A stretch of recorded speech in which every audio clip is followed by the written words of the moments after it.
হিন্দু ভাইদেরকে আজাদ সময় পাই না, আপনারা বানাইতে এমপি বানাই দিবেন। সারাদিন 3টা-4টা থেকে সংসদে যেতে হয়। কালকে রাতে 8টার সময় সংসদ শেষ হয়েছে। আজকে সকাল 6টায় রওনা দিয়ে আইছি।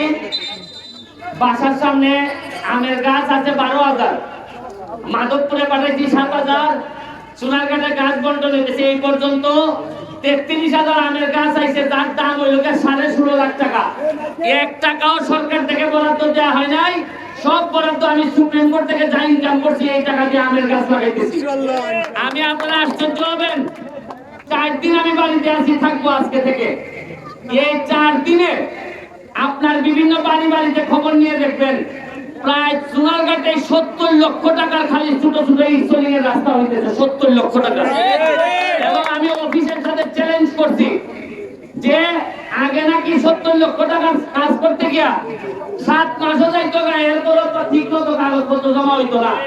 আমি বলছি যে 4 দিন আমি বাড়ি থাকবো, 4 দিনে 70 লাখ টাকার ইনস্টলিং হবে। যার যেখানে যা দরকার সব পেয়ে যাবেন। কারণ এই কারণেই তো আপনারা এত ভোট দিয়ে আমার এমপি বানাইছেন। আমি আজকে জয়ন্তী, আপনারা জানেন এদের সাথে কখনো আমরা জিততে পারি নাই। এরা এসে আজকে আমাদেরকে আবারও হারাই দেবে। এরপরও আমরা তো কম্পিটিশনের মধ্য দিয়ে হাঁটতে রাজি। তারপরে এরা আমাদের অতিথি। আমি দোয়া করি এদের জন্য, অতিথিরা জিতে যাক। তারপরে আমাদের ছেলে কথা বলবে না, এটা আমি জানি। সোনারঘাটের ছেলেদের অবস্থা আমার জানা আছে। আমাদের ছেলেরা ছোট হইতে পারে, কিন্তু একবারে কাটল মিছিল মতো বলতে বড় শক্ত। আমি আশা করি আমরা একটা ভালো ম্যাচ আপনাদেরকে উপহার দেব। আবার ঈদের দিন রাতে আমরা প্রায় স্পিড বোট আবার চলবে ঈদের দিন সন্ধ্যার সময়।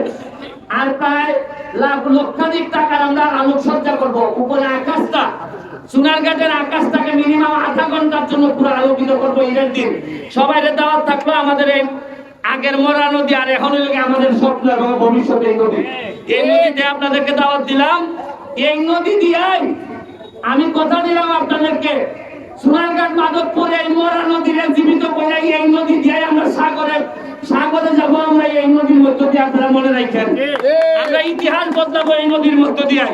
আমি ভাগ্যবান যে 3 কিলোমিটার জায়গা পাইছি নদী, এটাও অনেক এমপিরা পায় নাই। আপনারা শুধু আমার জন্য দোয়া করবেন। আমরা এই যে এবার যে উপজেলার চেয়ারম্যান হয়েছেন, 22 চেয়ারম্যান যারা হয়েছেন আপনাদের ভোটে, আমি কথা দিচ্ছি তাদেরকে সাথে করে নিয়ে আপনাদের পাই টাকার হিসাব আমরা আপনাদেরকে দিব। এবং একটা টাকাও যেন নষ্ট না হয়, বরং যারা কাজ করবেন আরো কিছু টাকা খরচ করে যেন মানুষের কল্যাণে কাজ করতে পারেন।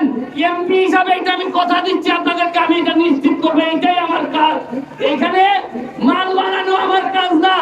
এমপি হিসাবে মাল বানাবো না, আর যারা 2 নম্বর তাদেরকে মাল বানাইতে আমি দিব না, এটা আমি কথা দিচ্ছি। আপনাদেরকে দেখার আহ্বান জানাই, ভালো খেলা হবে। আর আমি আজকে খেলবো।